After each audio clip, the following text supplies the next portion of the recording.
2 years ago, in late 2014, early 2015, I was exposed to the Flat Earth theory. Though at the time I was intrigued by the idea, I still thought it was impossible. I kept looking at it anyway. Some things I laughed at, some things made me think to myself, that actually makes sense. So from January 2015 to October 2015, it became an everyday thing for me to wake up, get my coffee, and then sit down and look at the Flat Earth theory. At least that's what I used to call it, Flat Earth theory. After 10 months of examining the information available and also figuring out other things on my own, it became quite clear that the Flat Earth is the truth. Do we know the exact layout of the Flat Earth? No.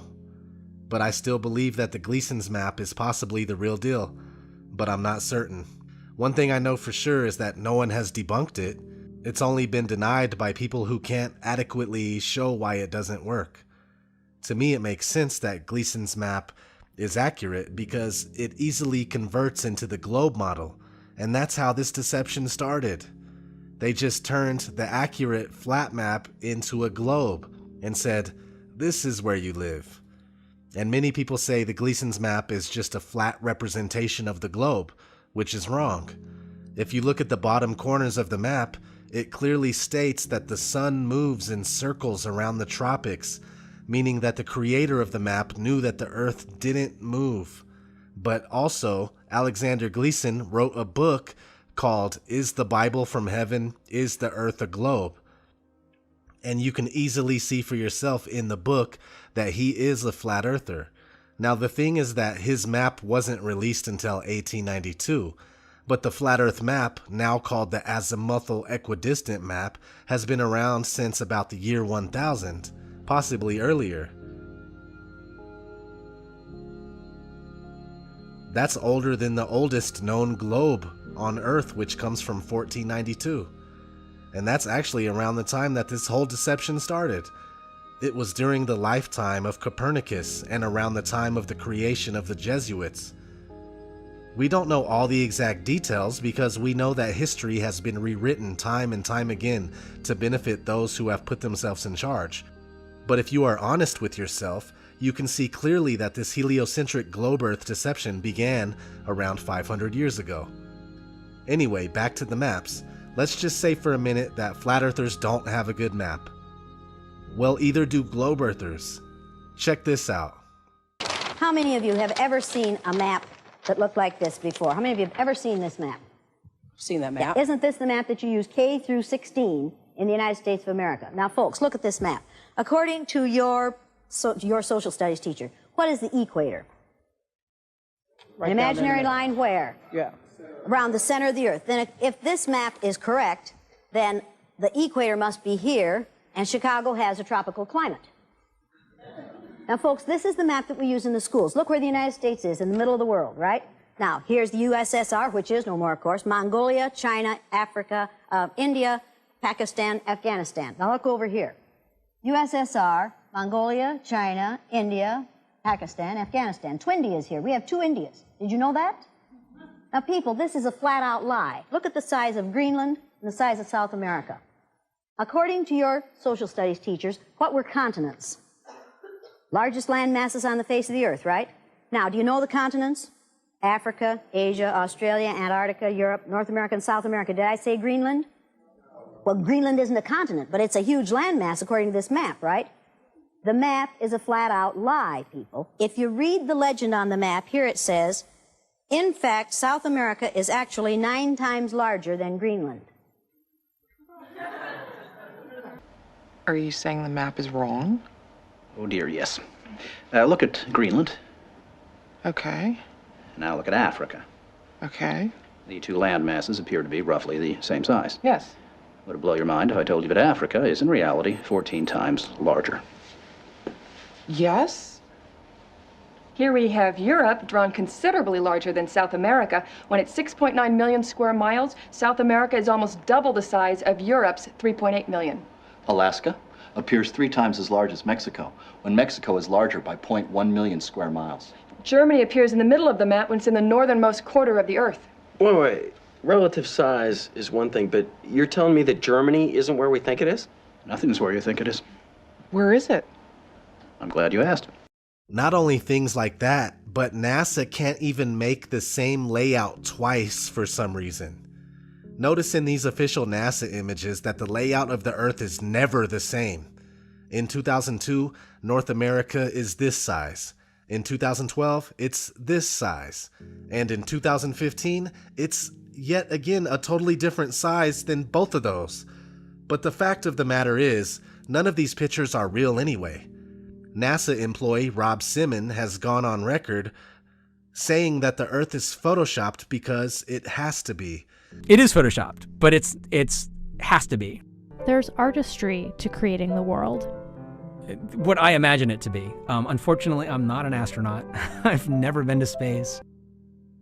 Now, why don't we have any pictures of the Earth? It's 2017, and you think this is normal? Maybe because we can't leave the Earth, just like in the Flat Earth model, which has a sky barrier known as the firmament or the dome?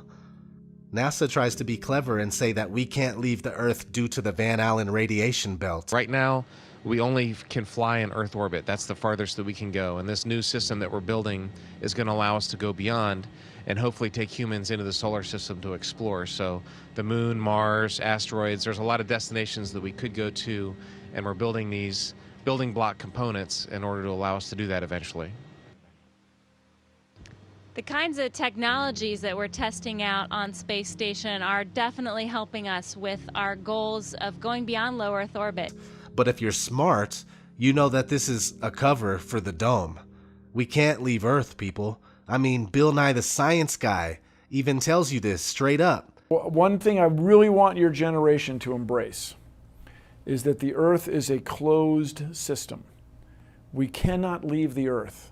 One thing I really want your generation to embrace is that the Earth is a closed system. We cannot leave the Earth. And you still argue otherwise. Not that we need Bill Nye to figure this out, because we don't.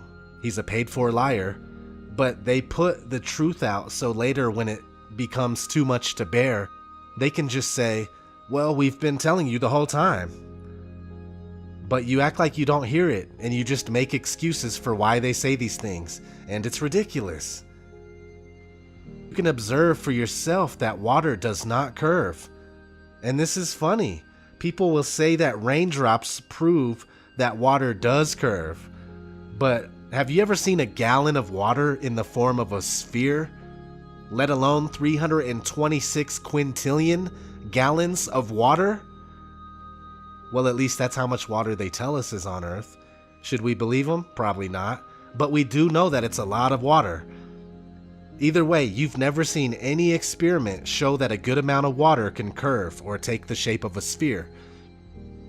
So your raindrop argument doesn't work.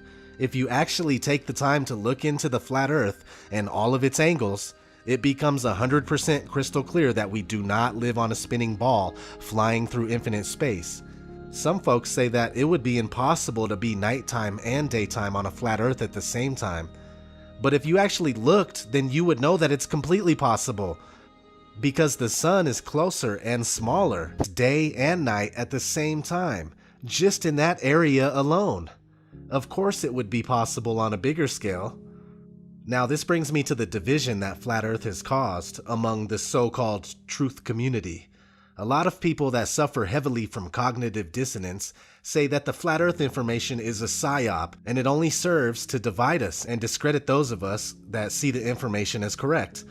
But this is not true. It's only an excuse for cowards that are scared of the information for one reason or another. Some people don't want to accept the Flat Earth because of the implications of a creator. Some people can't accept it because of the mental conditioning coming from schools and television that they have been dealing with their whole life. Whatever the reason, I can understand up to a certain extent, but if you have really dove into the Flat Earth info, and I mean really dove into it, like you let go of your preconceived notions of what the Earth is and you examined it unbiasedly, there's no way that you would come back thinking that the Earth is a spinning ball. You may come to the conclusion that you honestly just don't know, or you may be 100% sure that the Earth is indeed flat, but you would never accept the heliocentric model of the universe after genuinely looking into the flat earth for a good amount of time, which leads me to my next point about the division that flat earth has caused, because it has caused division. What the flat earth has done is divide the real truth seekers from the run-of-the-mill people that don't know the truth when it slaps them in the face. The flat earthers that I interact with are the most logical, down-to-earth people that I know, and they have amazing sense and excellent intuition. Don't get me wrong, there are people that are imitating flat earthers and they pretend to be absolutely batshit crazy in order to discredit the flat earth, and there's most likely genuinely crazy people that are flat earthers. Or at least they come off as crazy, so it's not good for the flat earth cause. But that's to be expected. There's some very crazy people in this world, flat earthers or not. So anyway, what gets me is people that claim flat earth is a complete psyop and it's bullshit, like Zachary K. Hubbard, for instance. The dude hates flat earth so much and thinks it's stupid that we debate the shape of the earth while it's quote unquote on fire. The flat earth theory, which has been pushed on the truth community for going on 2 years, is a psychological operations that has 3 purposes. To distract us from things that are important. For example, we live on Earth. It doesn't matter what shape Earth is on fire. And for all of you who've made it your priority to argue what shape the Earth is while the Earth is on fire, just think about what you're doing. Why are we debating the earth while the earth is on fire, he says. Yet he has no problem making videos about what he eats for breakfast. Hey, Truth Seekers, welcome back. Zach here. A lot of people ask me, what do I eat for breakfast?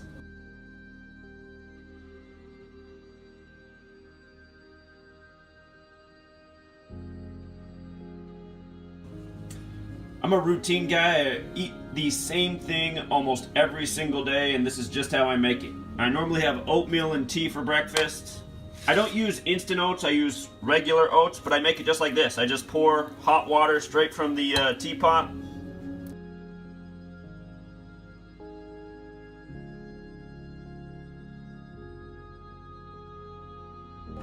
Got your results back, and I'm sorry, but the test was positive. You're a basic bitch. The guy has to be one of the biggest idiots on YouTube, and he has been caught lying several times. Yes, I gave him a shout in my Pizzagate video, but that's before I even started watching him.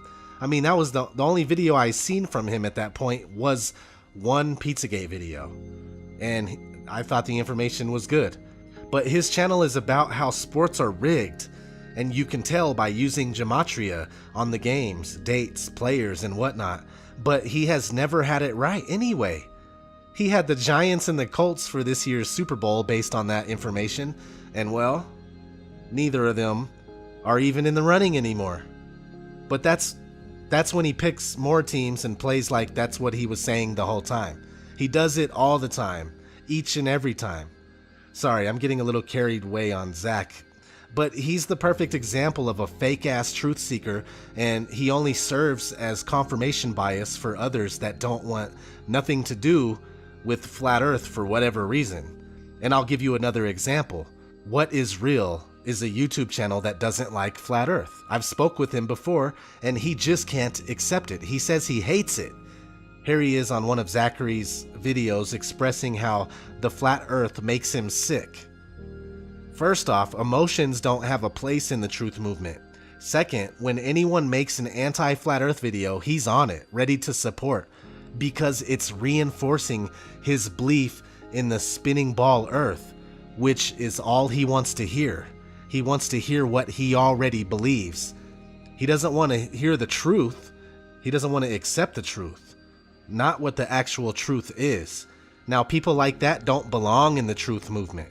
Therefore, the division is okay by me. Flat Earth has given me good reason to pay attention to people. It's simple, really.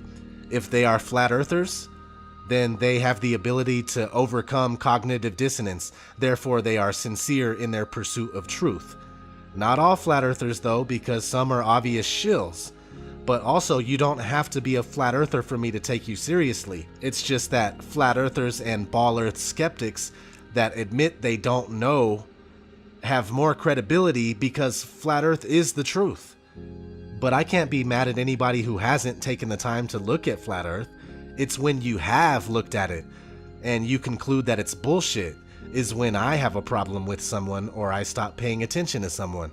There's no use in me wasting my time on someone that can't even admit the truth to themselves. That's how I see it. Flat Earth has been everything but proven 100%. But what do you expect? There's a 500-year and running conspiracy to hide the truth from us. It's not like it's supposed to be extremely easy to figure out.